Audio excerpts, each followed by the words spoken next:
À la une de ce journal, l'Assemblée nationale adopte 2 projets de loi sur les codes de procédure civile, commerciale, administrative et pénale.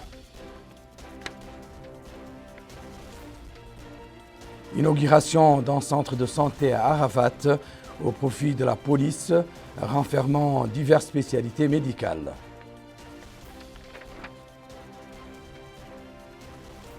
Célébration de la Journée mondiale de lutte contre le sida sur fond de mesures contre la pandémie du coronavirus.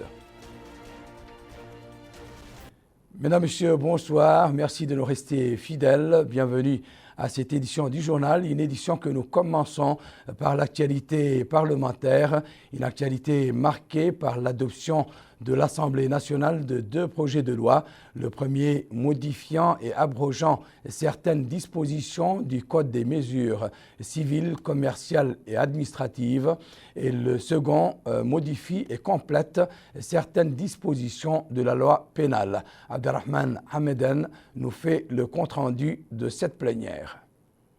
Cette plénière de l'Assemblée nationale, tenue sous la présidence du député Cheikh Oulbaï, son président, a pour objectif l'examen des 2 projets de loi. Les premiers portent sur les codes des procédures civiles, commerciales et administratives, alors que les seconds portent sur la loi des procédures pénales. Dans sa présentation de 2 projets de loi devant les députés, le ministre de la Justice, Mohamed Mahmoud Ould Cheikh Abdallahi Ould a expliqué que la contrainte par corps dans la sphère civile et commerciale constitue un déséquilibre dans l'harmonie du système juridique national à la lumière de l'évolution des droits de l'homme dans les pays. Ces lois, a ajouté le ministre, autorisent l'emprisonnement des personnes pour des montants parfois modestes en raison de leur non-respect des obligations contractuelles ou parce qu'elles sont devenues insolvables. Ould a indiqué que le système de contrainte par corps ne prend pas en compte l'état de détresse ou les problèmes du débiteur pour empêcher son emprisonnement. En plus de cela, il ne l'absout pas, même après l'expiration de sa période de contrainte, indiquant que l'abolition des articles réglementant la contrainte par corps permettra de traiter les différents déséquilibres observés dans ce domaine. Pour ce qui est du deuxième projet de loi relatif au Code des procédures pénales, le ministre a précisé que ce projet de loi s'inscrit dans le cadre de réformes fondamentales que le pays connaît dans le domaine des droits de l'homme et conformément auquel le département de la justice a revu les dispositions relatives à la contrainte par corps dans le domaine civil, commercial et pénal. Il a affirmé que ce projet de loi simplifie et améliore l'efficacité des procédures pénales dans le domaine de l'exécution des jugements pénaux, ce qui permettra de simplifier autant que possible les règles et procédures actuelles de manière pratique. Dans leurs interventions, les députés ont apprécié les 2 projets de loi qui, selon eux, abordent un problème réel dans les procédures qui a provoqué l'émergence de déséquilibres affectant les intérêts et les libertés de nombreux citoyens. Ils ont précisé que ces 2 projets de loi reflètent une volonté ferme de réforme orientée vers la mise à jour et l'amélioration de l'arsenal juridique national et sa compatibilité avec les obligations internationales du pays. Certains députés ont exprimé leur contrainte que l'abolition de la contrainte par corps porte atteinte aux droits des créanciers qui ont conclu leur contrat sur la base des dispositions que le projet de loi actuel propose d'annuler sans proposer des dispositions alternatives qui pourraient constituer des garanties de leurs droits. Et enfin, les députés ont adopté les 2 projets de loi qui leur ont été soumis. Pour sa part, la Commission des finances de l'Assemblée nationale a examiné aujourd'hui le budget du Commissariat des droits de l'homme, de l'action humanitaire et des relations avec la société civile dans le cadre du projet de loi de finances initial pour 2021.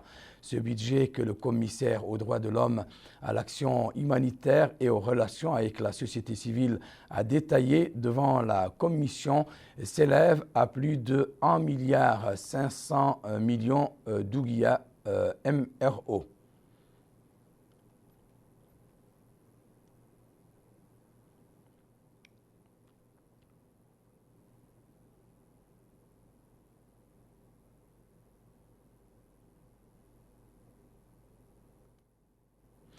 La police détient désormais un centre de santé à Arafat.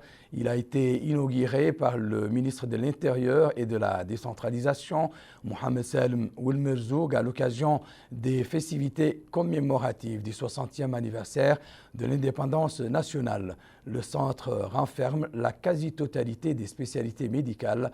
Aminata Khan. Inauguration à Arafat, dans la wilaya de Nouakchott Sud, par le ministre de l'Intérieur et de la décentralisation, Mohamed Salem Oulmerzoug, du nouveau centre de santé de la police nationale. La nouvelle structure sanitaire bâtie sur une surface de 1679 mètres carrés comprend toutes les spécialités médicales.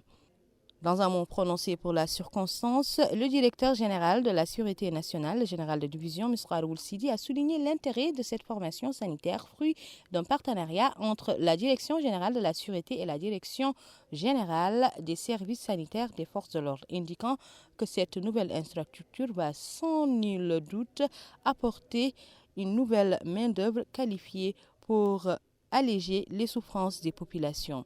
Pour sa part, le directeur général des services sanitaires des forces armées et de sécurité, le général Tayyib Boulebi, a précisé que le centre a une capacité d'hospitalisation de 14 lits susceptibles de renforcer les infrastructures de base de la wilaya.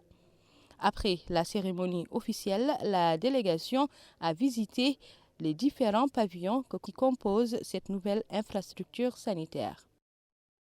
Nous restons dans le domaine de la santé, marqué ce 1er décembre par la célébration de la Journée mondiale de lutte contre le sida, une commémoration mise à profit par le ministère de la Santé pour organiser un colloque virtuel qui a donné l'occasion à plusieurs intervenants d'échanger sur un certain nombre des questions relatives aux prestations sanitaires, leur décentralisation ou encore l'évaluation du cadre stratégique de lutte contre le sida.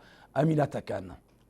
Comme chaque 1er décembre, le monde entier célèbre la Journée internationale de la lutte contre le sida. Un événement marqué cette année chez nous par la participation à travers la technique de la vidéoconférence d'un large parterre de médecins et de chefs de mission internationale accrédités dans notre pays.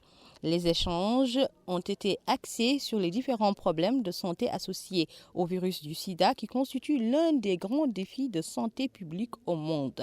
Notre pays est touché à l'instant de l'ensemble des pays du monde, que nous avons actuellement une prévalence à peu près de 0,2% sur l'ensemble de la population, mais j'ai signalé particulièrement le fait que chez les groupes les plus à risque, cette prévalence dépasse 5% et qui sont justement les groupes qui sont vraiment encadrés davantage.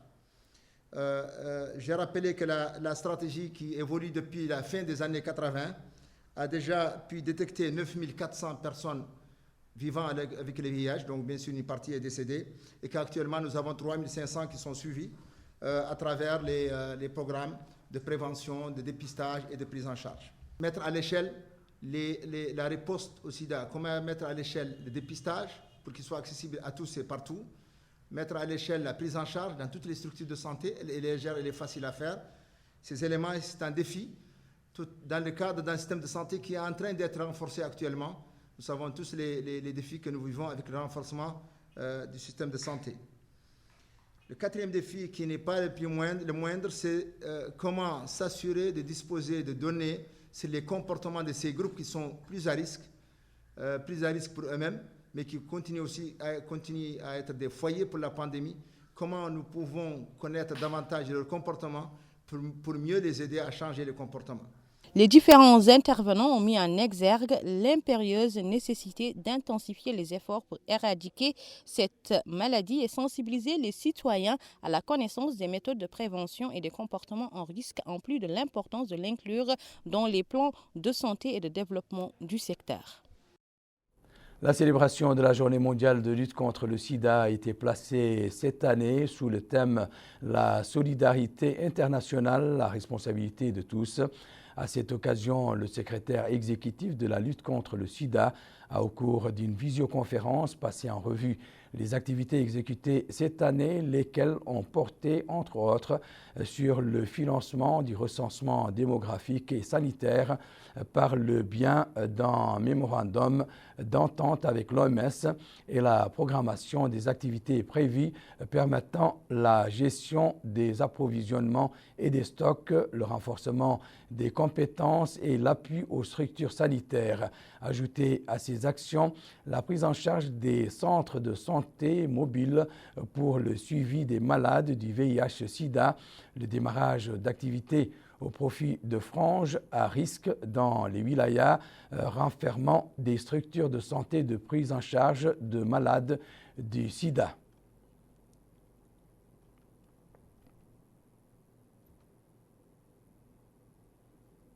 Pendant ce temps, la COVID-19 prend malheureusement de l'ascension dans notre pays.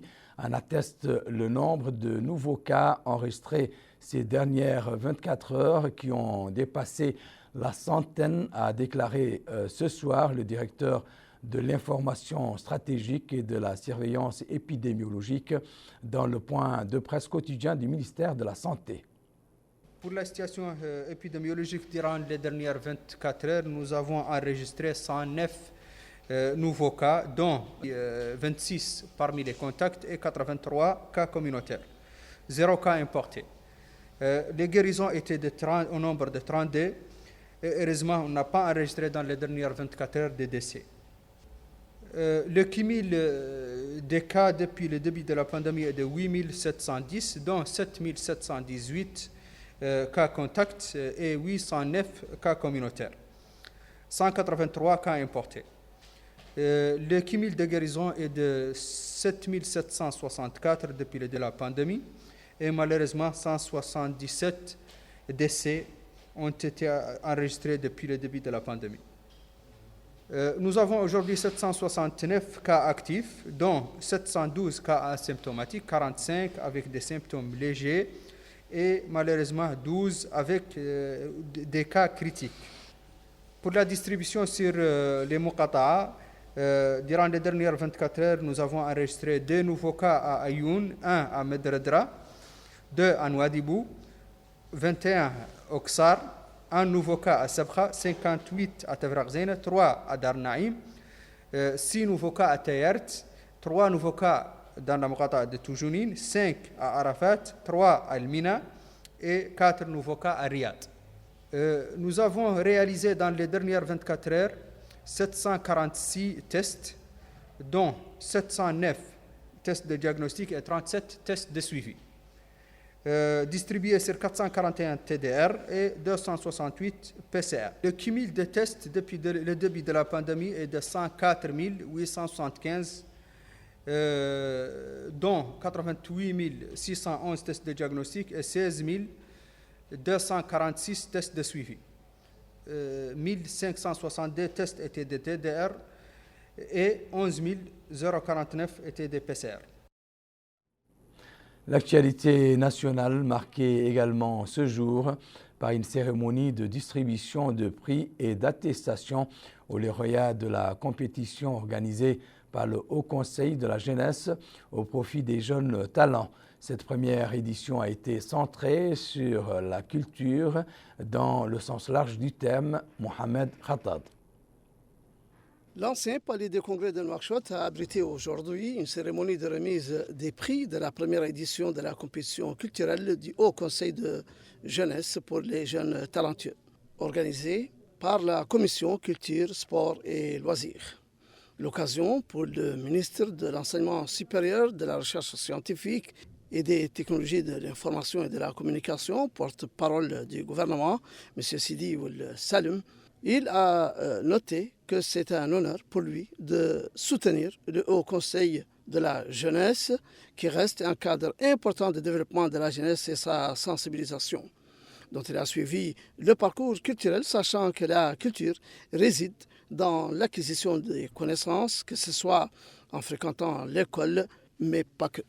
Nous sommes dans un monde ouvert aujourd'hui grâce au numérique qui a fait que les connaissances sont devenues à la portée de tous. Le savoir n'est plus local ou national.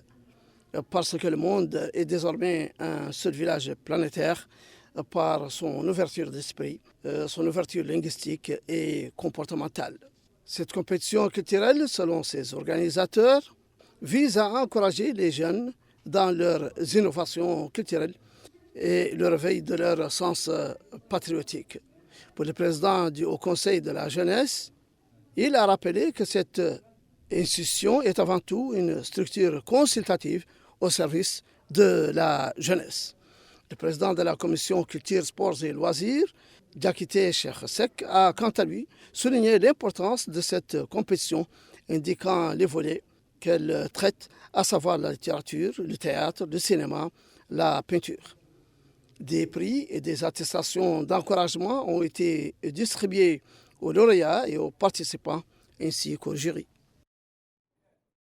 Nous n'allons pas nous éloigner de la jeunesse à laquelle le département de tutelle vient d'octroyer une aide financière de 74 associations sur toute l'étendue du territoire national. Cette intervention du ministère vise à valoriser les actions des associations gérées par des jeunes, et ce, dans le but de les protéger de l'oisiveté susceptible de les détourner du droit chemin. Mohamed Khattab.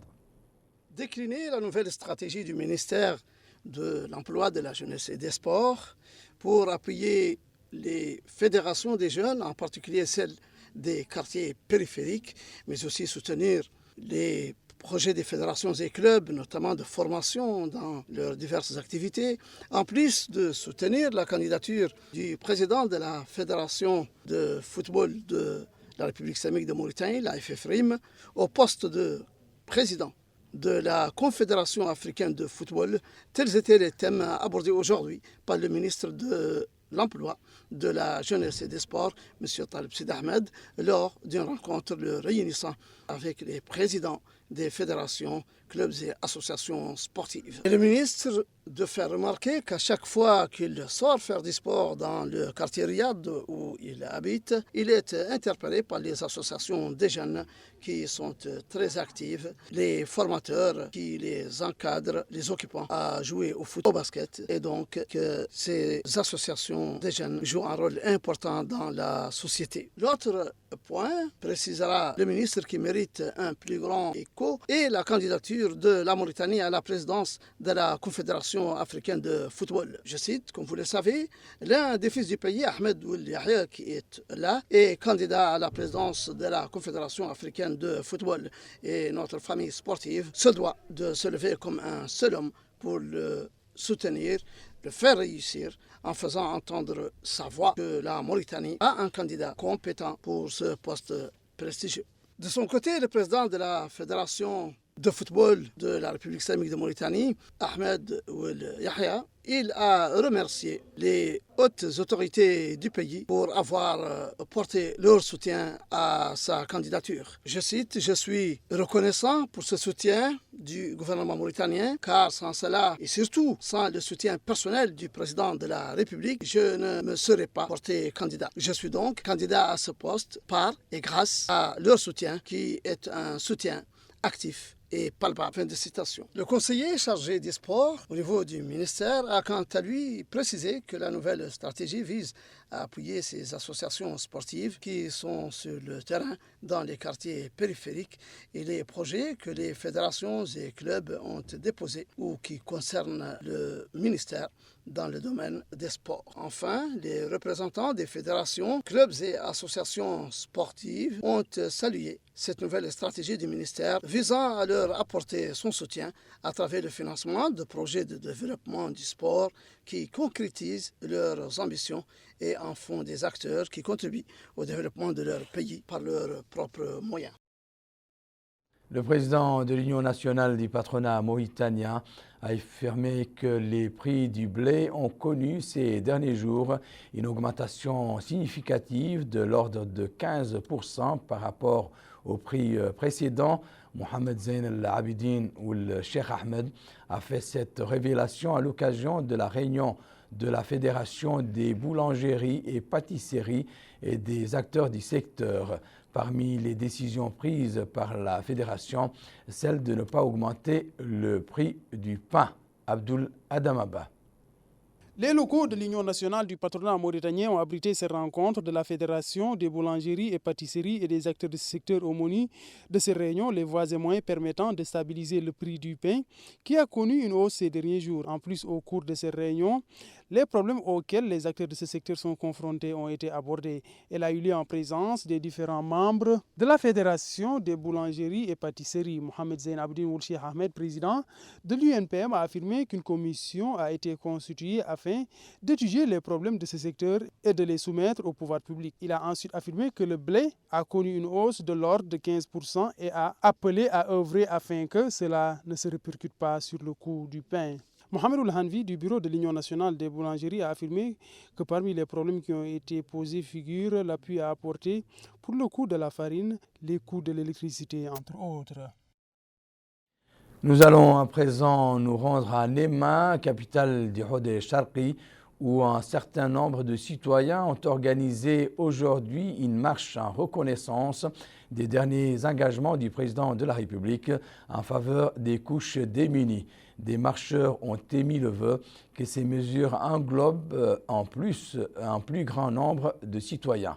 Reportage Garmi Teghedi. Les populations de la capitale du Hod el-Sharqi ont effectué une marche exprimant leur reconnaissance et leur gratitude à l'égard des mesures annoncées par le président de la République.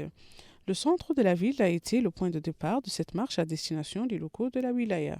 Les manifestants ont été reçus par le wali de la wilaya du Hod el-Sharqi, Abdallahi Oulawa, accompagné du président du conseil régional de la wilaya, du hakim de la wilaya, du maire de la commune de Nema et quelques personnalités locales.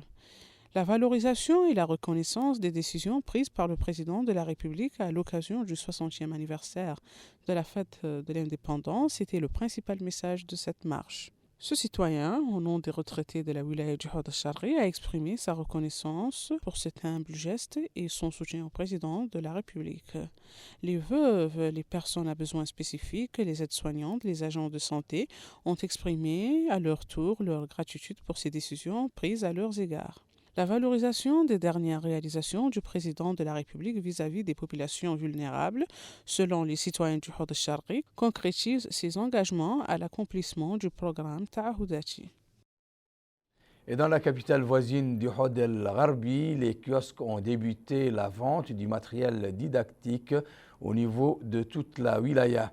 Cette mesure vise à rendre les prix des manuels scolaires accessibles aux élèves.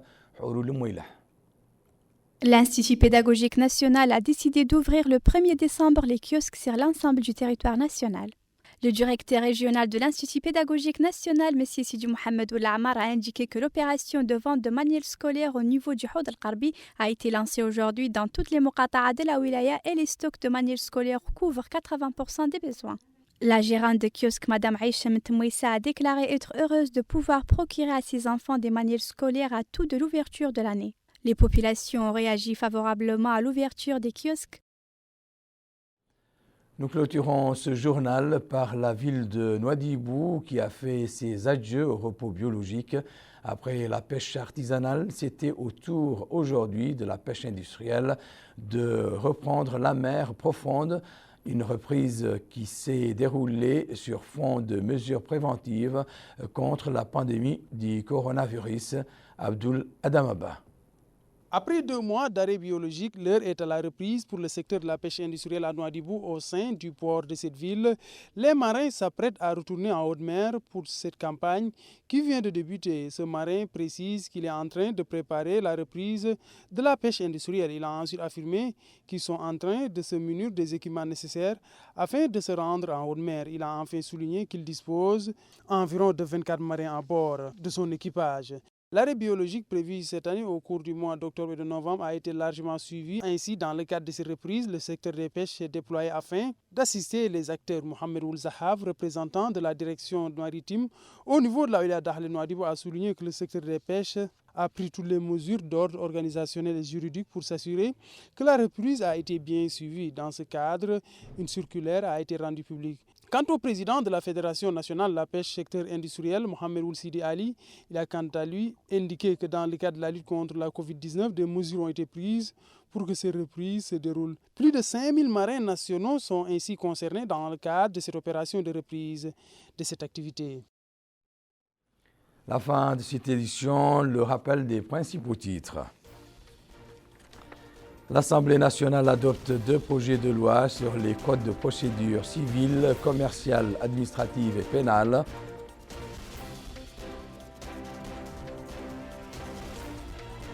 Inauguration d'un centre de santé à Arafat au profit de la police, renfermant diverses spécialités médicales.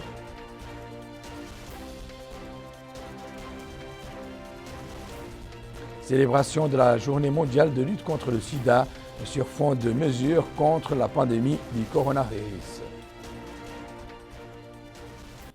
Merci d'avoir été fidèle à El Mauritania. J'étais heureux de vous présenter cette édition avec une voix enrouée. Je vous donne rendez-vous la semaine prochaine. Au revoir.